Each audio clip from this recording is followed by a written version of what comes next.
kon Abdoulaye Thiam gannaaw ba 7h40 jotee ñu ngi lay nuyu Abdoulaye. maa ngi lay fay Babacar. journaliste directeur de publication noonu la. rédacteur en chef bu Sud Quotidien. jiite itam ANPS association nationale de la presse sportive maanaam taskatu xibaar yi nga xam ni dañoo yittewoo di liggéey ci wàllu xibaaru tàggat yaram. coow nag da leen a topp yéen waa ANPS ndax niñ ko déggee sànq ci xabaar yi sax dañ leen di jiiñ ne daal def ngeen lu ngeen warta def ndax ci wàccaay Coupe d'Afrique bi da ngeen di faral di jot ay financement ak i subvention waaye bi nga xam ni nag mooy bi indi coow mooy xaalis bi leen BP jox BP bi nga xam ni moom la ñuy tudd ci coowal pétrole bi xew Sénégal fan yi loola lu tax ngeen def ko ak itam sóoraale ngeen comme déet nee nga yëf yi jiitu na coow li maanaam li ngeen seq ak waa BP. effectivement Babacar première précision bi ñu bëggoon a def mooy que ni d'abord sunu signature bi gars yi gis keroog sunu diggante ak BP def nañ ko xaatim nañ ko depuis très longtemps comme ni ma ko waxee woon. ci reportage kañ ngeen ko def. Malheureusement indaaliwuma les documents là mais c'est bien avant quand même reportage wala documentaire BBC bi di ñëw ça c'est le premier aspect. Deuxième aspect bi soo xoolee bu baax bind nañu ñun ay demande de soutien wala demande de partenariat si ay structures privées wala ay structures étatiques yu bëree bëri.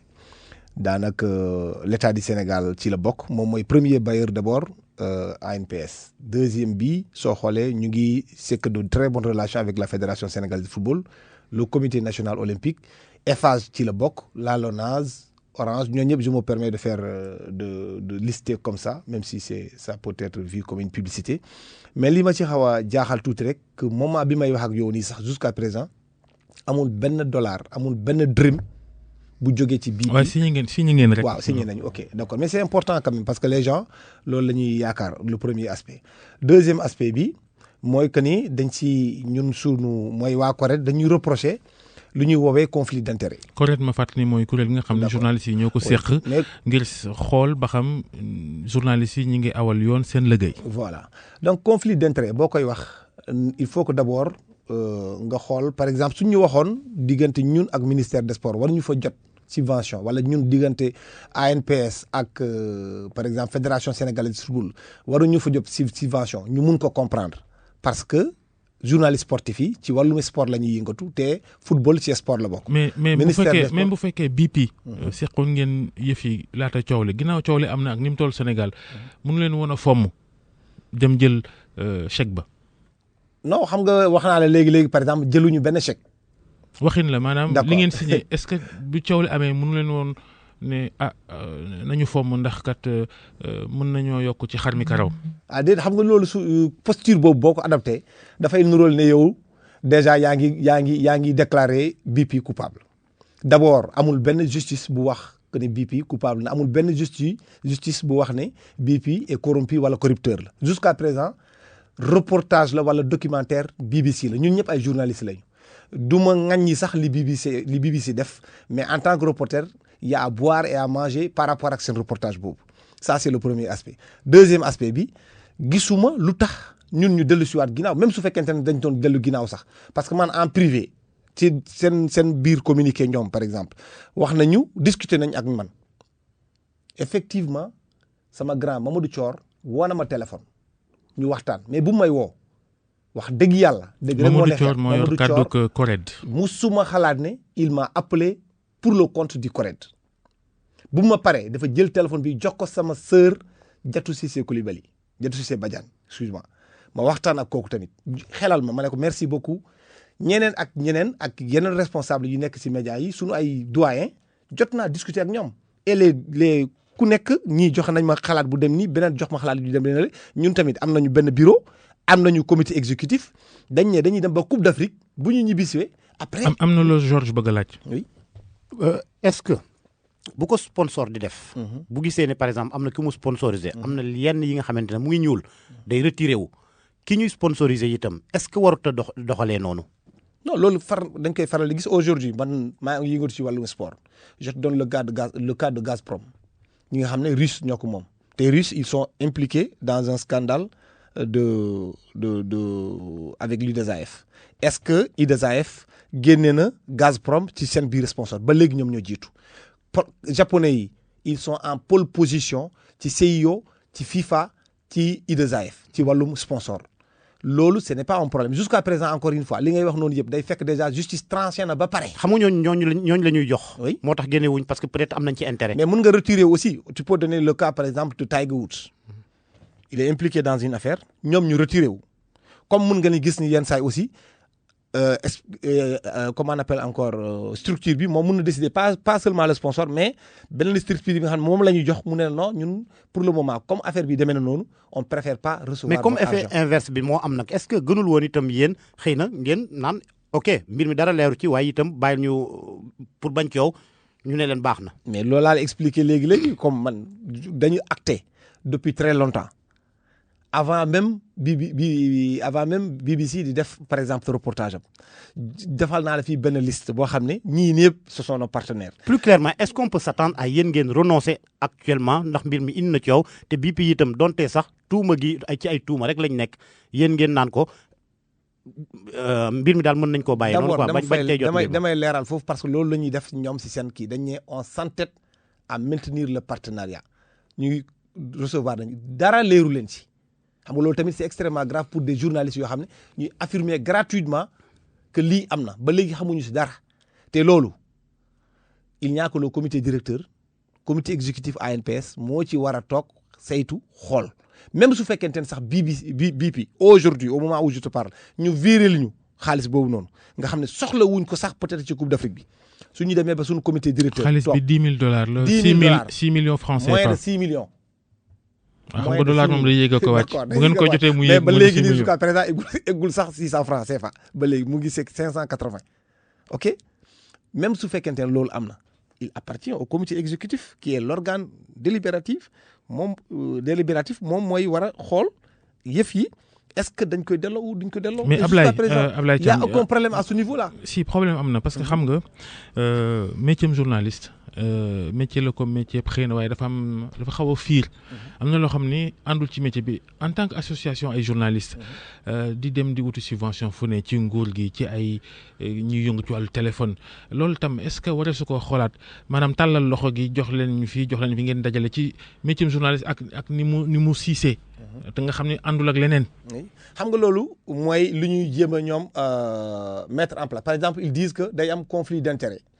day tere nit ñi sax liggéey seen liggéey man d'abord la première chose li ma leen mën a reprocher par exemple que ne CORED warul wax dara sax ANPS du prérogative am bokku ci man mii nekk président ANPS aw ma benn prérogative. non bu ñu waxee CORED nañu wax en tant que journaliste. d'accord foofu laa jëm ak li métier bi laaj li mu làmbool mais foofu laa jëm amuñu benn possibilité ñun ñu ñëw dicter la ligne éditoriale du groupe Futurs Médias mënuñu ko.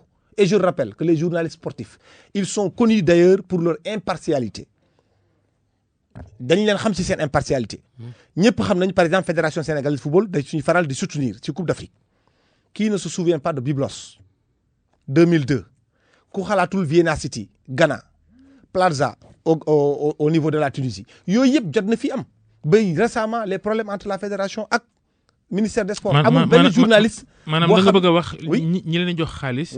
bu ngeen waree wax ci ñoom ay xibaar da ngeen koy wax. dañ koy wax te kenn mënuñu ko tere wax l'ANPS ne peut pas mënul tere l'observateur parce que fii laa nekk wala RFM def liggéeyam mënu ko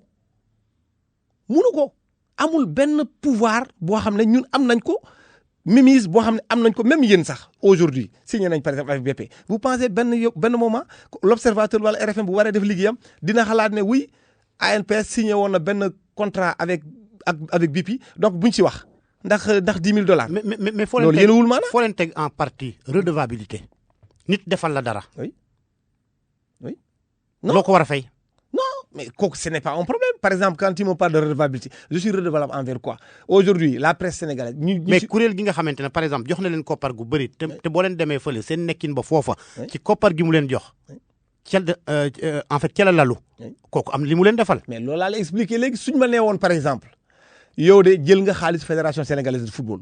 il peut y avoir conflit d'intérêt non attends rek foofu laa lay expliquer parce que BP quand même mu yëngatu ci pétrole man maa ngi ci sport mun nañ ma mais je vous dis la même chose Eiffage am nañu contrat sponsoring avec ñoom Orange am nañu sponsoring avec mais loolu tamit jaaxal nañ ñeneen ñi. non foofu laa lay expliquer Babacar. lu tax ngeen di wër di ñaan xaalis rek yéen tam. xam nga boo waxee ni ñu koy waxee Babacar dafa ñaaw da ngeen di wër di ñaar xaalis nous on demande des subventions bu ñu demee ñëpp xam nañu la précarité bi nga xam ne am na si médias yi su ñuy demee Coupe d'Afrique depuis 2002 dañuy organiser lu ñuy woowee maison de la presse depuis 2002 képp kuy journaliste je donne seulement exemple bi Coupe d'Afrique bu ñu mujjee am 57 journalistes sénégalais ñoo déplacé ñëw fële ca Franceville c'est le deuxième plus grand contingent derrière le Nigeria qui fait plus de 120 millions d'habitants organe de presse yi dañuy def seen kéemtulaay kattan pour envoyer seen ay reporters dem sur le terrain mais ñoom mënuñu def lépp ñun xaalis boobu par exemple bi nga xam ne état bi def ñu jox comme subvention fédération jox ñu comme subvention yeneen di structures privées yi jox ñu comme subvention bu ñu demee suñuy installer maison de la presse bi dañuy xool ban difficulté yan problème yi presse bi di jànkonteel ñu jéem leen dimbali ci côté boobu mais sunu bébé tamit yemul seulement ci organisation maison de la presse ci wàllum Coupe d'Afrique aujourd'hui suñu mënee équiper suñu siège bi nga xam ne mu ngi nekk maison de la presse c'est grâce ak subvention yi nga xam ne dañ ko doon jot suñu mënee aujourd'hui am sax le caractère national de l'ANPS déplacé wu boole suñu naataangoo yu nekk Mbour boole suñu naataangoo yu nekk Ziguinchor boole ñi nekk Saint-Louis ak ñeneen c'est parce que effectivement am nañu subvention yooyu noonu parce que pratiquement amul beneen contribution bi ñu jot amul naka lañ koy waxee encore kenn du fay carte kenn du fay abonnement wala amul leneen. mais Ablaye booy wax subvention quelque part nu mu mënti dem itam dafa am li ko encadré. bu fekkee ne ministère de la communication moo leen jox xaalis loolu mën nañ koo jàppee subvention. mais yeneen yi mënuñ ko koo jàppee.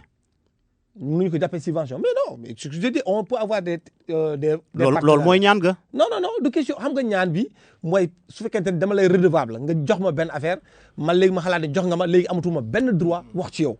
est-ce que yow par exemple li ñu lay jox yëpp yeneen structures yi nga xamante ay privé lañ yow en tant que président ANPS est-ce que doo ko def ci sa bilan. dama koy def sama te nga doon kilifa ci ab këru yéenekaay. non dama nekk kilifa ci këru yéenekaay. waaw mais ça ne m'empêche pas d'être président de l'ANPS. Il y a aucune incompatibilité.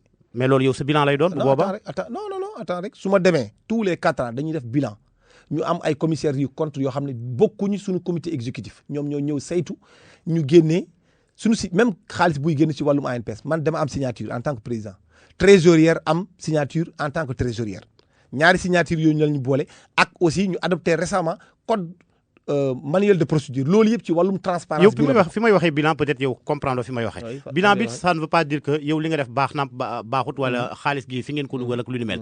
bilan bi bu fekkee ne c'est satisfaisant yow sa bilan wu bopp la. ñu naan Ablaye réussir na lii. te diw moo tax nga réussir ko ndax moom jàppale na la ci bu baax. mais loolu xam nga booy nekk président aussi bu fekkente ne amoo entregent xamoo kenn. olof yi du koy faral di wax ku la sutul du la may ker ce n'est pas possible à un certain moment donné aussi doo nangu kenn mu ñëw jiite la te mënu la indil lenn lu bees man balaa may mais xam nga association journalistes yi ak association bu mënti doon ci biir métier bi mënta doon association ordinaire yaa gën a xam ni métier bi dafa am loo xam ni àndul ak moom ci ay doxalin affaire subvention que ñoom seen leen li ma la bëgg a laaj mooy bu fekkente ni tey jii dañoo samp ANPS ki mu yóbbu ay journalistes ay coupe d'Afrique ak coupe du monde bu fekkee nit dafa samp bërëbu tasu xibaaram te mënta jël en charge reporter buy dem coupe d'Afrique est-ce que tey jii jarul nit ñi xoolaat seen bopp ci wàllu entreprise de presse yi nga samp ba pare mënuloo sa bopp dara est-ce que doo bàyyi ñëpp noppalu moo gën di dugal journalistes yi ci ay yu ni mel jiw jox nañu xaalis jàppale ñu pour ñu dem ay coupe d'Afrique ak ñoom seen est-ce que ku mënul doo bàyyi. xam nga loolu question boobu peut-être ce n'est pas c'est d'une manière générale c'est une question pertinente mais loolu yemul rek ci ANPS. parce que loolu peut-être état bi moo ko war a xoolaat normalement parce que fii booy créer organe de presse par exemple presse écrite déclaration kese ngay def jeex na foofu nga yem ngay employé nit peut-être doo leen fay Coupe d'Afrique jot nga trouver benn billet d'avion nga dem amoo benn prise en charge amoo dara loolu gis nañ ko fii mais y a aussi il faut pas aussi mettre tout le monde dans le même sac am na yeneen organe de presse yoo xam ne aussi dañuy def seen kéemtulaay kattan rechercher des fonds signer des comme li ngay wax ni des contrats de partenariat ay sponsoring yu bëri pour ñu mun a su Coupe d'Afrique bi jotee ñu mun a yóbbu seen ay journalistes loolu am na à ce niveau là quand même man du ma jël ñëpp ma dugal leen dans le même sac mais ce n'est pas un problème de l'ANPS spécifiquement c'est pas un problème de la presse sportive c'est la presse dans sa globalité qui se trouve dans une certaine précarité qui fait qu'aujourd'hui les gens n'ont peut-être plus les moyens de leurs ambitions ça c'est clair li nga wax noonu dëgg la mais ça ne concerne pas seulement le volet sportif volet bi yëpp la. est-ce que BP mi nga xam ni moo indi coow li fan yi yaakaaroon nañ leen ni ginnaaw coow topp na leen naam amul genn tribunal bu wax ni def nañu wala defuñu est-ce que yaakaaroon nañ tamit dafa bëgg a profité ci Coupe d'Afrique beeg yéen ngir gën a defaraat image am ak ni ko nit ñi di gisee foogu leen looloom. non xam nga loolu tamit commentaire la mais supposons aujourd'hui situation bi ni BP su xamoon ne peut-être ñoom bu ñu joxoon wala bu ñu xaatimoon subvention ak ñoom coow lii nii dina si jóg. je suis sûr et certain seen chargé de communication dina naan non bu ñu dugg si loolu nañ ko bàyyi man sax je suis tellement abasourdi par tempête médiatique bi affaire boobu noonu indi alors qu'il y avait pas de quoi fouetter un chat d'abord comme li ma la ko waxee si njëlbeen ba c'est bokkul ci prérogative correcte naan day juger ANPS bokkul deuxièmement amul benn conflit d'intérêt bu mun a am entre l'ANPS et BP munul nekk troisièmement jusqu'à la preuve du contraire BP kenn condamné wu ko reportage kese moo fi am mooy BBC moo def benn reportage point amul leneen lu fi nekk ñun am nañu ay des subventions yoo xam ne du BP rek jóge na ci état ba jóge na ci fédération foofu mën naa comprendre encore une fois que ñu reproché ñu par exemple fédération de football yéen a ngi dem Coupe d'Afrique yéen a ngi war a wax ak équipe nationale jël ngeen subvention bu jógee ci fédération sénégalaise de football alors que yéen a ngi war a dem ànd ak Lions yi au niveau du Caire ça on peut comprendre. Mais BP est dans le pétrole, nous sommes dans le sport. C'est comme Eiffage qui nous soutient. seen diggante ak correct. Oui. Au final. BP ci lépp ci BP la jógee. waaye glissement bu ci mujjee am. est-ce que baax na ci kuréel yi nga xamante ne ñoom bu ci ne taskatu xibaar yi leen tax a jóg glissement parce que glissement lu tax ma wax glissement mbir mi dafa mujjee doon problème de personne. non xam nga glissement li ko indi man d'abord ni ñu bindee communiqué bi laa mënul comprendre. comme ni ma ko waxee si njëlbeen ba Thior sama mag la bu may woo très franchement avec toute la courtoisie bi ñu ko xamee c'est un très grand professionnel mu woo ma mu wax ma musuma xalaat ne benn moment il m'a appelé pour le compte du CORED bu paree ci man mu jox ma jatu mu nekkoon ak jatu ñu waxtaan ci waxtaan bu mucc ayib ba après sax on a parlé man ak moom ma ne ko grand instant yi. mais correct Bakary Domingo Mané moo ko jiite. moom Sud Quotidien gi nga nekk la nekk. mu jóge fa yaa ko remplacé. ci poste rédacteur en chef Sud Quotidien. affaire bi mbaa du affaire règlement de compte seen diggante yéen ñaar. non boo tudd loon par exemple Bakary Domingo Mané man du ma tudd. attends je t'explique dans les normes Babacar yow ak lu ñu mënta sekk tey jii nii boo defoon naka su dul noonu balaa may bind dara Babacar damay jël sama téléphone ma woo la ma wax la man de mon frère il y a des choses. kon règlement de compte la. attends non pas de règlement de compte il y a pas de règlement de compte à mon avis je pense parce que jusqu'au moment où je te parle Bakary quand même man bi may ñëw Sud 2001 la musuma liggéeyal beneen organe de presse 17 ans maa ngi liggéey ak moom bi may ñëw Sud je n'ai aucune honte à le dire taal ordinateur sax mënu ma ko bokk na si ñi ma formé lu mel nii bu amee man rakam la mun na jël téléphone am mu xelal ma d'abord ne ma def nga lii moom mooy dire c'est correct mu su ko defu ci benn yoon te pourtant ay yeneen grands journalistes yi fi nekk si réew mi waxtaan na ak ñoom ñii jox ma un avis différent ñii jox ma beneen avis ay affaire moom mu su ko def. mais au point que ci seen biir communiqué ngeen di insinuer ay mbir sa digganteeg. Bakary. loolu mu ci biir communiqué bi te def fës. parce que ci biir seen communiqué ñoom. weesu na sax insinuation. d'accord non ci biir seen communiqué d'abord dañ ne ñun on s'entête à signer le contrat avec BP xamuñu si dara leeru leen si. dara leeru leen si dama ne d'abord ay journaliste lañu journaliste da ngay vérifier sa information munoo dégg tëll nga ne damm na ce n'est pas possible. léegi subvention sur subvention ñu cokkaas la tuuti. Aliou Sall CDC bu leen joxee di ngeen jëla jërëjëf. mais léegi xam nga dafa mel ni les Aliou Sall ça sont devenus des parias sont des intouchables c'est pas possible quand même dans ce pays là. jërëjëf Abdoulaye Thiam jërëjëf Georges Dethié Diop jaa ngeen jëf mbokk yi yéen doog jàmm.